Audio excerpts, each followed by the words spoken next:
Good morning to all. मैं नरेंद्र सिंह आज आपको एक लेसन पाठ 5 आत्मनिर्भरता लेखक आचार्य रामचंद्र शुक्ल विषय का शेष भाग जो बाकी रह गया था उसको पढ़ाने जा रहा हूं। आप ध्यानपूर्वक सुनिए। इस लेसन को आरंभ करने से पहले जो हमने अभी तक आपको पढ़ाया है उसके बारे में थोड़ा सा आपको बता रहे हैं। सबसे पहले मैं किताब पढ़ रहा हूं, पेज नंबर 47, उसको आप सुनिए। 46, 47। जिस प्रकार मैं पढ़ रहा हूं उसी प्रकार आपको भी घर में पुस्तक पढ़ने का अभ्यास करना है। पुस्तक पढ़ने के अभ्यास से आपका हिंदी पढ़ने की जो आपका गुण है उसमें विकास होगा और आप पुस्तक को बहुत अच्छे तरीके से पढ़ पाएंगे। महाराणा प्रताप जंगल मारे फिरते थे। महाराणा प्रताप जंगल मारे फिरते थे। अपनी स्त्री और बच्चों को भूख से तड़पते देखते थे, परंतु उन्होंने उन लोगों की बात न मानी जिन्होंने उन्हें अधीनता पूर्वक जीते रहने की सम्मति दी, क्योंकि वे जानते थे कि अपनी मर्यादा की चिंता जितनी स्वयं को हो सकती है उतनी दूसरे को नहीं। एक बार एक रोमन राजनीतिक बलवाइयों के हाथ में पड़ गया। बलवाइयों ने उससे व्यंग्यपूर्वक पूछा, अब तेरा किला कहाँ है? उसने हृदय पर हाथ रखकर उत्तर दिया, यहाँ। ज्ञान के जिज्ञासुओं के लिए यह बड़ी भारी गढ़ है। मैं निश्चय कहता हूं कि जो युवा पुरुष सब बातों में दूसरों का सहारा चाहते हैं, जो सदा एक ना एक नया अगुआ ढूंढा करते हैं और उनके अनुयायी बना करते हैं, वे आत्म संस्कार के कार्य में उन्नति नहीं कर सकते। उन्हें स्वयं विचार करना, अपनी सम्मति आप स्थिर करना, दूसरों की उचित बातों का मूल्य समझते हुए भी उनका अंधभक्त न होना सीखना चाहिए। तुलसीदास जी को लोक में जो इतनी सर्वप्रियता और कीर्ति प्राप्त हुई, उनका दीर्घ जीवन तो इतना महत्वमय और शांतिमय रहा, सब किसी मानसिक स्वतंत्रता, निर्वरता और आत्मनिर्भरता के कारण। वही उनके समकालीन केशवदास को देखें, जो जीवन में विलासी राजाओं के साथ के हाथ की कठपुतली बने रहे, जिन्होंने आत्म स्वतंत्रता की ओर कम ध्यान दिया और अंत में स्वयं अपनी बुरी गति। एक इतिहासकार कहता है, प्रत्येक मनुष्य का भाग्य उसके हाथ में है। प्रत्येक मनुष्य अपना जीवन निर्वाह श्रेष्ठ रीति से कर सकता है। यही मैंने किया और यदि अवसर मिले तो यही करो। इसे चाहे स्वतंत्रता को, चाहे आत्मनिर्भरता को, चाहे स्वावलंबन को, जो कुछ कहो, यह वही भाव है जिससे मनुष्य और दास में भेद जान पड़ता है। यह वही भाव है जिसकी प्रेरणा से राम लक्ष्मण ने घर से निकल बड़े बड़े पराक्रमी वीरों पर विजय प्राप्त की। यह वही भाव है जिसकी प्रेरणा से हनुमान ने अकेले सीता की खोज की, और यह वही भाव है जिसकी प्रेरणा से कोलंबस ने अमेरिका समान बड़ा महाद्वीप ढूंढ निकाला। चित्त की इसी वृत्ति के बल पर कुंभन दास ने अकबर के बुलाने पर फतेहपुर सीकरी जाने से इनकार किया और कहा, मोको कहाँ सीकरी सो का। तो इतना हमने आपको पिछली क्लास में पढ़ाया है और समझाया है। अब आगे का विषय को हम अभी आपको आगे बताएंगे और समझाएंगे। तो इस प्रकार आप प्रतिदिन पुस्तक पढ़िए। पुस्तक पढ़ने से आपको बहुत सरल हो जाएगा आपके लिए। तो आइए चालू करें, ध्यानपूर्वक आप सुनिए। आत्मनिर्भरता। आत्मनिर्भरता एक गुण है, अपने भरोसे में रहना। हमें किसी भी काम के लिए अपने भरोसे पर रहना चाहिए, अपना काम स्वयं करना चाहिए। किसी दूसरे के साथ अपने काम के लिए हमें किसी दूसरे पर निर्भर नहीं होना चाहिए। जब हम अपना काम खुद करेंगे, हमारे अंदर आत्मविश्वास की भावना आएगी, आत्मबल मिलेगा, सफलता मिलेगी, आनंद और खुशी मिलेगी। इतिहास में ऐसे बहुत सारे युवक हुए हैं, ऐसे बहुत बड़े बड़े महापुरुष हुए हैं जिन्होंने इस गुण को अपनाकर जीवन में सफलता प्राप्त की है। तो उनमें से देखिए यहां पर दिया है राजा हरिश्चंद्र, महाराणा प्रताप, तुलसीदास, राम लक्ष्मण, हनुमान, कोलंबस, कोमनदास। देखिए ये इतिहास के कुछ पात्र हैं जिन्होंने आत्मनिर्भरता के कारण जीवन में सफलता प्राप्त की और एक अलग ही स्थान बनाया। हरिश्चंद्र दृढ़ निश्चय वृत्ति के राजा थे, सत्य की रक्षा के लिए, सत्य की रक्षा के लिए उन्होंने राजभोग विलास से पूर्ण जीवन का त्याग किया। पुत्र की मृत्यु के समय शमशान में अपने कर्तव्य का पालन किया। सत्यवादी के यश से लोग आज सत्यवादिता के कारण आज वो लोकप्रिय हैं और प्रसिद्ध हैं। महाराणा प्रताप, मेवाड़ के महाराजा महाराणा प्रताप ने अकबर की अधीनता स्वीकार नहीं की। उनके चुंगल से बचने के लिए वे अपनी पत्नी और बच्चों के साथ वन में भटकते रहे और मातृभूमि की रक्षा के लिए अनेक प्रकार के कष्ट सहे, लेकिन अकबर की अधीनता स्वीकार नहीं की। तुलसीदास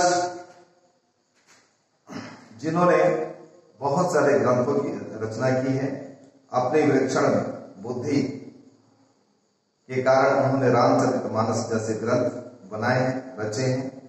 वे भी अपनी स्वतंत्रता और आत्मनिर्भरता के लिए प्रसिद्ध है। राम लक्ष्मण देखिए अयोध्या नरेश दशरथ के पुत्र हैं। राम और लक्ष्मण माता पिता की आज्ञा का पालन करते हुए वन गए। वहां जाकर उन्होंने राक्षसों का वध किया और आत्मनिर्भरता के कारण अपने जीवन में आने वाली सभी समस्याओं का हल किया, सभी मुसीबतों का सामना किया। हनुमान सच्चे वीर और सच्चे भक्त थे।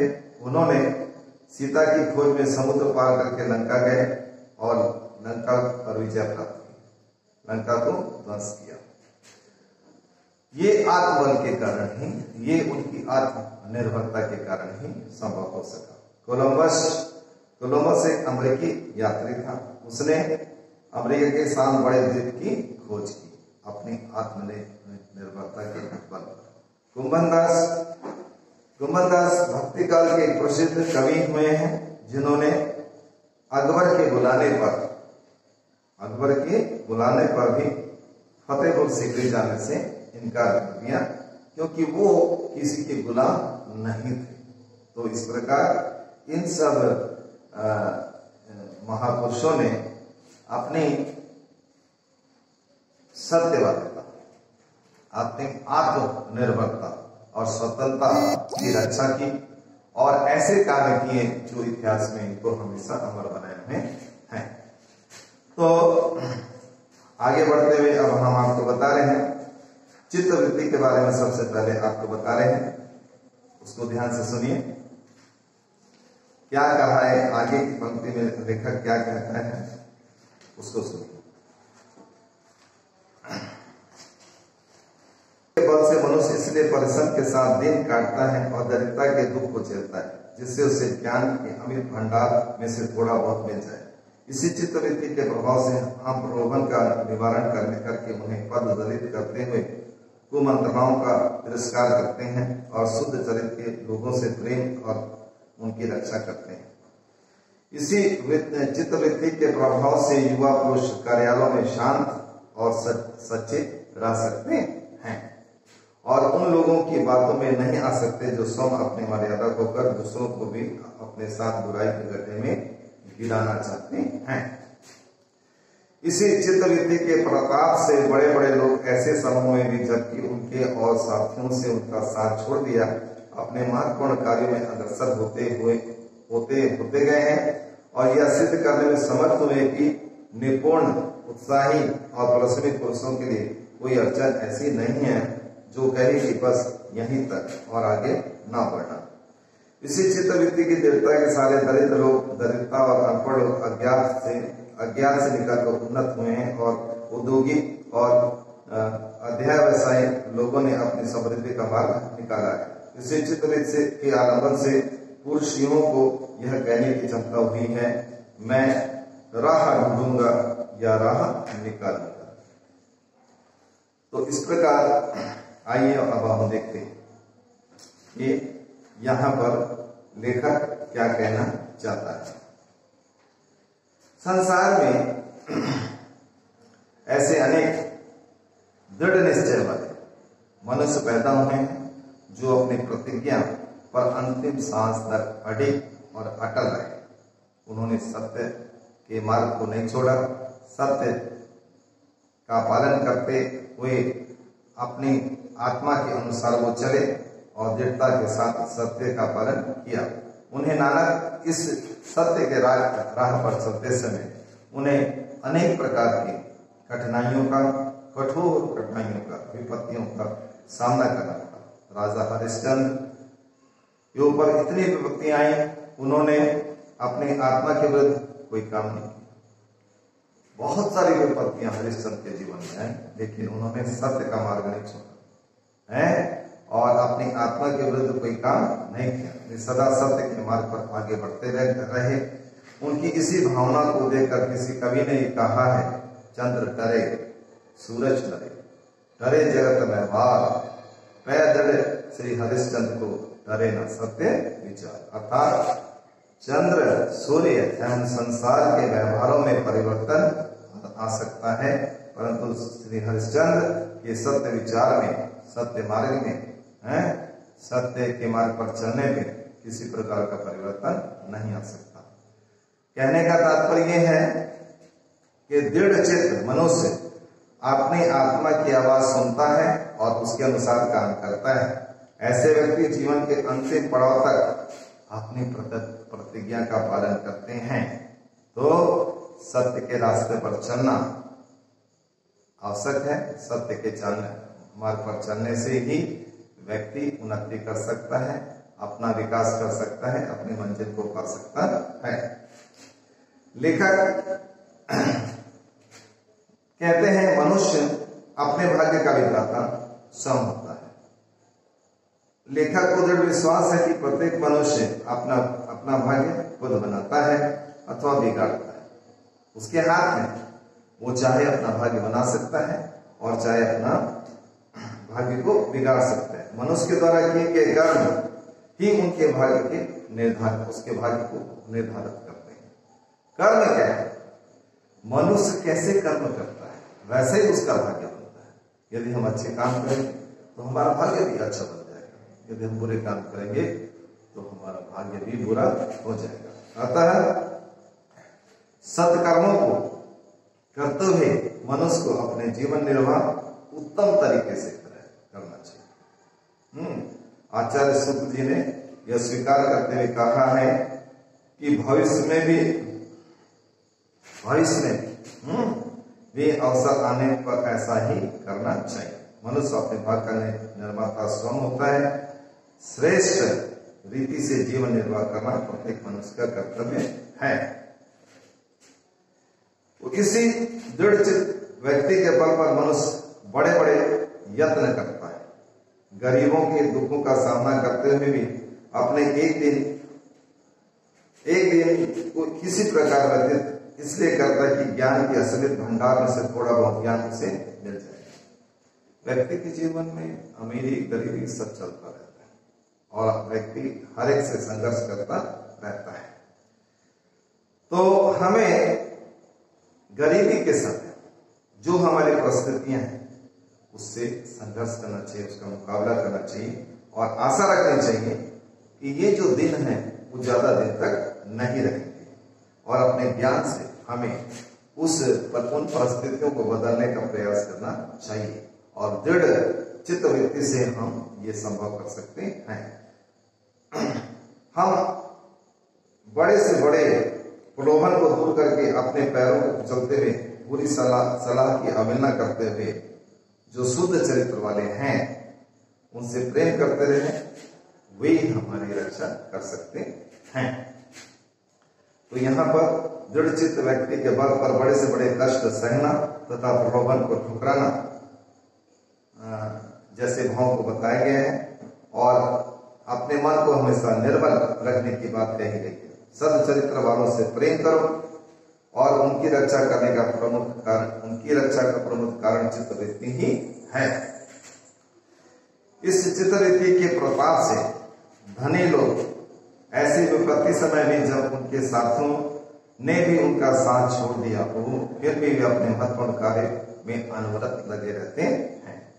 तो चित्त वृत्ति के प्रतापी और धनी ऐसे लोग होते हैं जो विपरीत परिस्थितियों में जब उनके साथी उनका साथ छोड़ देते हैं, वे अपने कार्य में अनवरत लगे रहते हैं और सफलता प्राप्त करते हैं।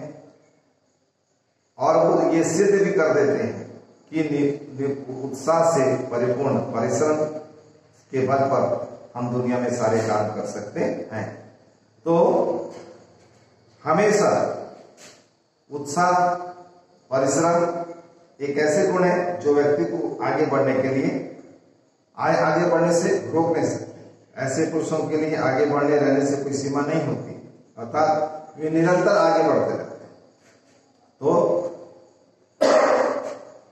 दृढ़चित्त व्यक्ति प्रताप धनी लोगों से भी ज्यादा महान होते हैं। ऐसे लोग अपनों के साथ छोड़ देने पर भी महत्वपूर्ण कार्य में लगे रहते हैं, उसे छोड़ते नहीं।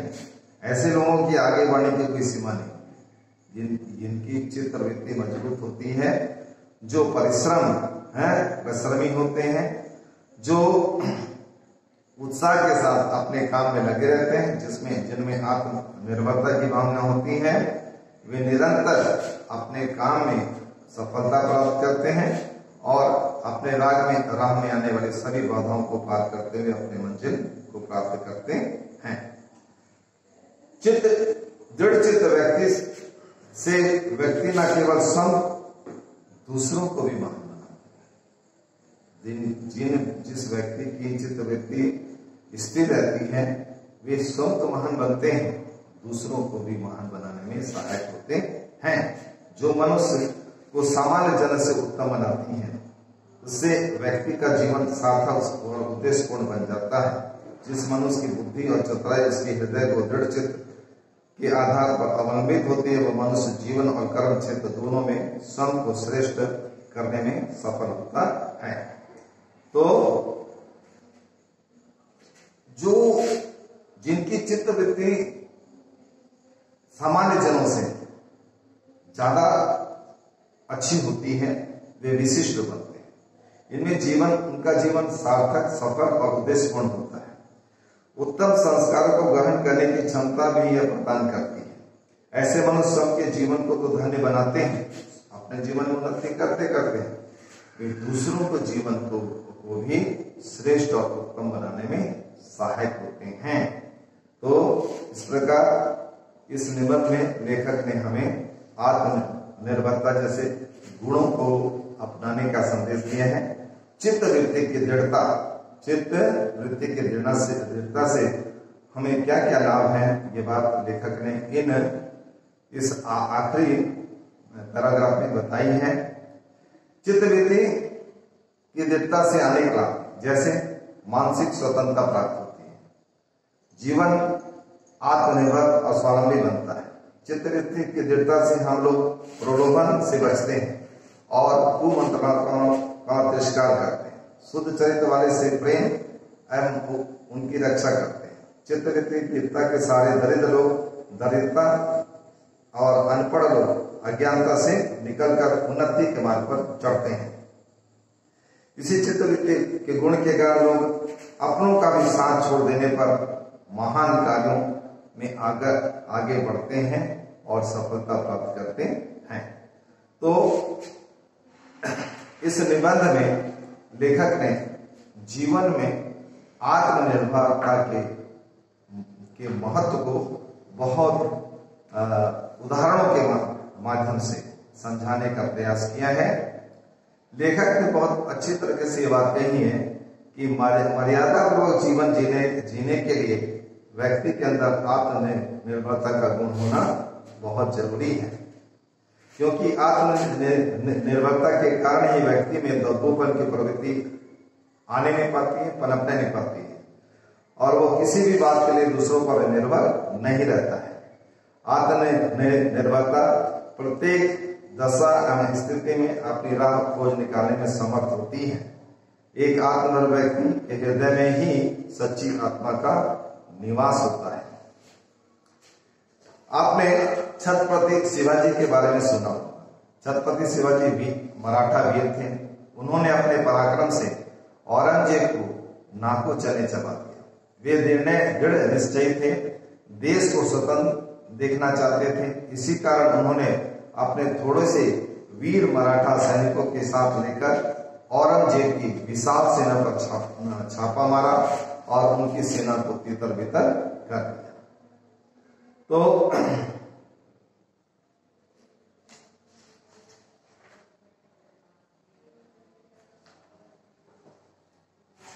आपसे हम कुछ छोटे छोटे सवाल पूछ रहे हैं, उनका उत्तर बताएं।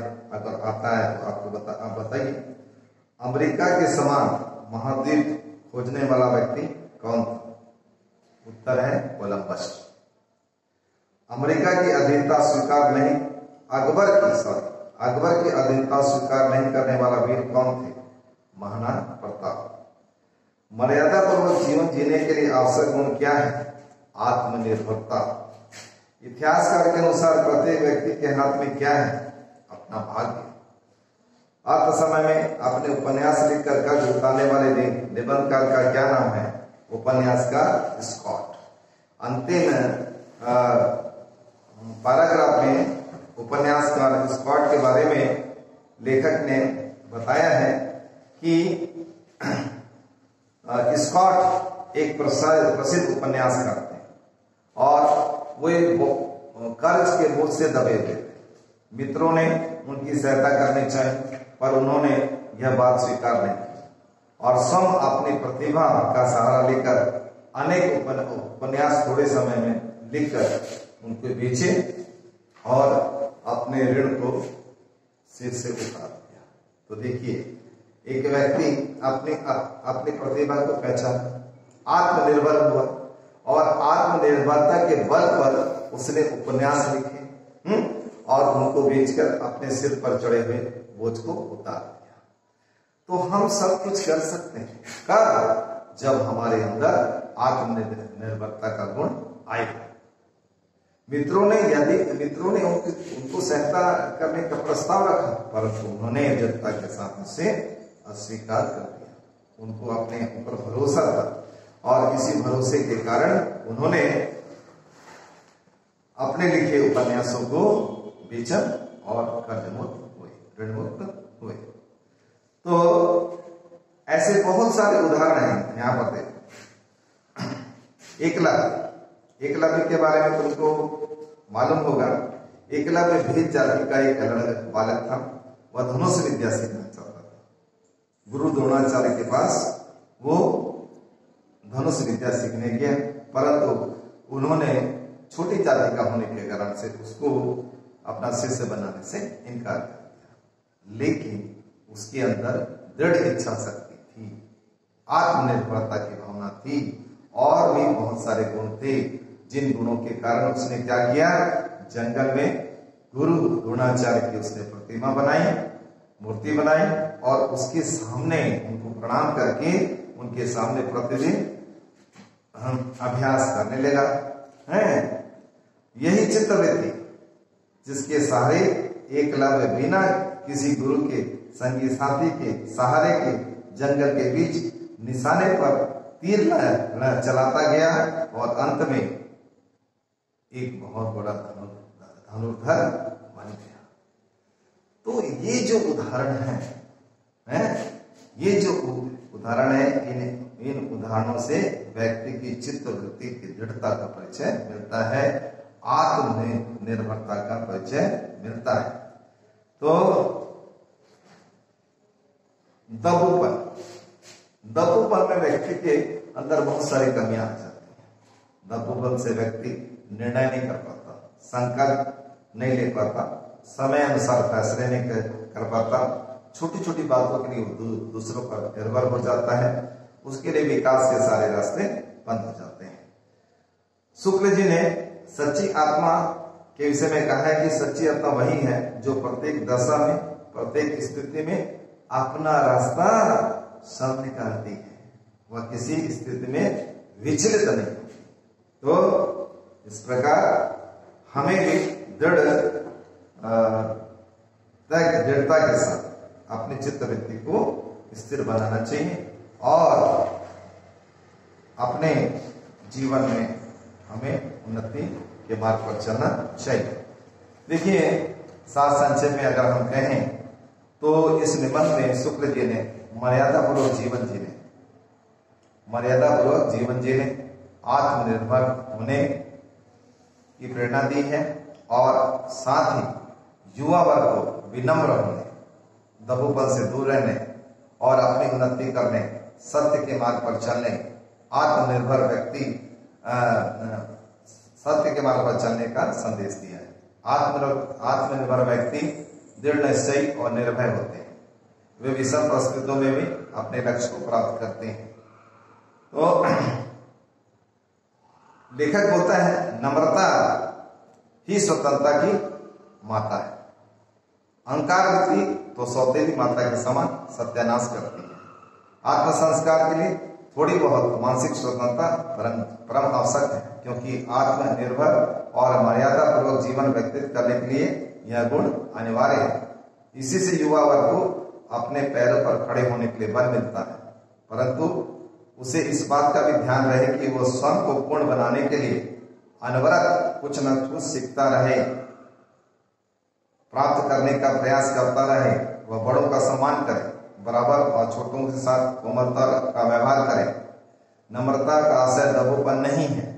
एक विनम्र व्यक्ति प्रत्येक दशा और स्थिति में अपनी राह स्वयं बनाता है। हमें क्या करना चाहिए, इसका ठीक ठीक उत्तर हमें ही देना होगा। हमें क्या करना चाहिए, इसका ठीक ठीक उत्तर हमें ही देना होगा। हम अनुभवी लोगों की बातों को ध्यान से सुने, उनका आदर सुने, उनका आदर करें। बुद्धिमान लोगों की सलाह माने और उनके प्रति कृतज्ञ रहें, परंतु अपने विचार और निर्णय स्वतंत्रतापूर्वक बनाए रखें। हमें कोई सलाह देता है, उसकी सलाह सुननी चाहिए, परंतु अंतिम निर्णय हमें अपने पर करना है, खुद को सोचना है। सुनो सत्य, करो मन की, जो तुम्हारी आत्मा कहती है, जो तुम्हारा बुद्धि बोलती है, जो तुम्हारा मन कहता है, उसके अनुसार आपको फैसला करना है। हमें इस बात का भी ध्यान रखना चाहिए कि उत्तम लक्ष्य से ही उत्तम सफलता की प्राप्ति होती है। उत्तम लक्ष्य, हमारा लक्ष्य उत्तम होना चाहिए, बड़ा होना चाहिए, श्रेष्ठ होना चाहिए, और तभी हमें उत्तम सफलता प्राप्त होगी। संसार में ऐसे बहुत से उदाहरण हैं। आप राजा हरिश्चंद्र हैं, जिन्होंने सत्य के मार्ग पर चलते हुए आजीवन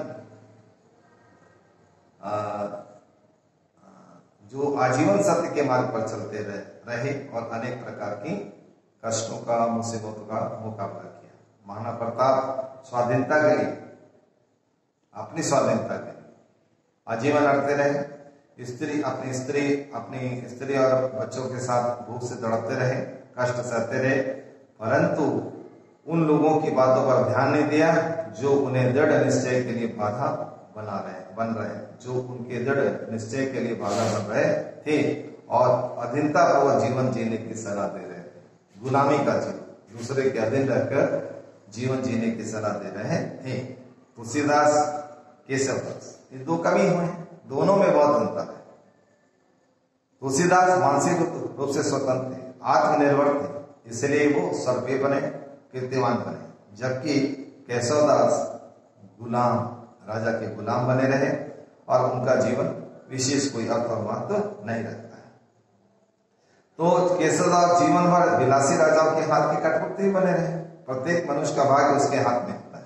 लेखक बोलता है प्रत्येक मनुष्य का भाग्य उसके हाथ में होता है, जो दृढ़ चित्त वृत्ति से निर्धारित होता है। इससे असंभव भी संभव हो जाता है। वीर शिवाजी, एकलव्य, अर्जुन आदि ऐसे चित्त वृत्ति वाले वीर हैं जिन्होंने अपने अपने क्षेत्रों में अद्वितीय काम करके सफलता प्राप्त की। जिस मनुष्य की बुद्धि और चतुराई उसके दृढ़ हृदय के आश्रम पर स्थित रहती है, वह जीवन और कर्म क्षेत्र दोनों में स्वयं को श्रेष्ठ और उत्तम सिद्ध कर देता है। वह खुद तो श्रेष्ठ और उत्तम बनता है, दूसरों को भी श्रेष्ठ और उत्तम बनाने में सहायक होता है। इस प्रकार आचार्य रामचंद्र द्वारा लिखा हुआ ये जो निबंध है, जिसमें उन्होंने आत्मनिर्भरता के विषय में अपने विचार रखे हैं और बहुत सारे उदाहरणों के द्वारा उन्होंने आत्मनिर्भरता के महत्व और उसके लाभ पर प्रकाश डाला है।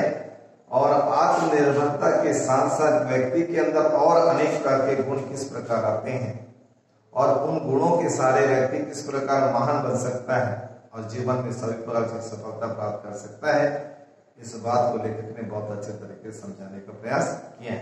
आप इस किताब के इस पाठ को आप पढ़िए, एक बार, दो बार, तीन बार पढ़िए, ध्यान देकर पढ़िए, पंक्चुएशन का ध्यान रखकर पढ़िए और उसमें से एक एक पैराग्राफ को लिखिए। हर दिन लिखना और हर दिन पढ़ना जरूरी है। इससे पुस्तक पठन में आप परिपक्व हो जाएंगे, एक्सपर्ट हो जाएंगे और लिखने का अगर अभ्यास करेंगे तो हिंदी लिखने में आपकी कहीं त्रुटियां नहीं होंगी। मात्राओं की त्रुटियों को सुधारने का एक ही रास्ता है, प्रतिदिन एक पैराग्राफ लिखिए, ध्यानपूर्वक लिखिए और उसमें से एक भी गलती ना हो, इस बात का विशेष ध्यान रखिए। और कविता हो या पाठ हो, कुछ भी आप प्रतिदिन पढ़ने का अभ्यास करें। इस पाठ के जो प्रश्न उत्तर है जो आप बना सकते हैं, किताबें जो बनाने लगे आप किताबें बना लीजिए और जो जिनका उत्तर और आपको आता है उसको आप रफ कॉपी करें। प्रश्न उत्तर को पूरा ध्यान से देखिए, क्योंकि प्रश्न उत्तर में भी बहुत सारी ऐसी बातें हैं, ग्रामर का प्रश्न उत्तर है या दूसरा प्रश्न उत्तर है, जिसमें पढ़कर इस पाठ को समझने में आपको और आसानी होगी। इसलिए प्रश्नोत्तर सेक्शन को आप ध्यानपूर्वक देखिए और उसके सभी प्रश्नों का हल करने का प्रयास रफ कॉपी में कीजिए। जो किताब में हो सकता है किताब में कर लीजिए। अब हम आपको नेक्स्ट क्लास में एक नया लेसन, चाहे वो ग्रामर का लेसन होगा, शायद ग्रामर का नया लेसन जो कि 6वां लेसन होगा, संज्ञा और उसके विकारक, जिसमें आपको संज्ञा, स्वर्ण, संज्ञा, लिंग, वचन और कारक बताएंगे। आप सभी पाठों को ध्यानपूर्वक सुनेंगे और उसको समझने का प्रयास करेंगे। तो निबंध और पत्र लेखन पर विशेष ध्यान देना है। तुम्हारे पास जो भी किताब है, हिंदी व्याकरण की किताब जो आपके पास है, उसके पीछे में निबंध भी दिए हैं, पत्र भी दिए हैं। निबंध को पढ़ो, पत्रों को पढ़ो और उसको लिखो। इसका एक एक पैराग्राफ दो लिखो। मुहावरे पढ़ो, विलोम शब्द पढ़ो, पर्यायवाची पढ़ो, अनेकार्थ शब्द, जो ग्रामर में आपको पढ़ना है, जो तुम्हारे पाठ्य पुस्तक में है, जो तुम्हारे कोर्स में आप पढ़ते रहिए। स्कूल जब खुलेगा तो हम पढ़ाएंगे, अभी भी पढ़ा रहे हैं। जो हम पढ़ा रहे हैं ध्यानपूर्वक आप उसका अनुसरण करें और घर में दोहराएं इसको। ग्रामर एक ऐसा विषय है जिसमें आप स्वयं पढ़ेंगे तो ज्यादा लाभ होगा, इसमें आपको अच्छी तरह समझ, क्योंकि बहुत लंबे लंबे उदाहरण दिए तो अच्छा होगा। आप बिना किसी दूसरे की सहायता से ग्रामर पुस्तक खोलिए और उसको पढ़ते रहिए। पूरा पढ़ लीजिए। पूरा पढ़ लेने से आपको हर विषय ग्रामर से जुड़े हर विषय को समझने में आसानी होगी। जो आपको समझ में नहीं आएगा, जब स्कूल खुलेगा तो हम आपकी मदद करके आपकी समस्या का समाधान जरूर करेंगे। तब तक इजाजत दीजिए। नमस्कार।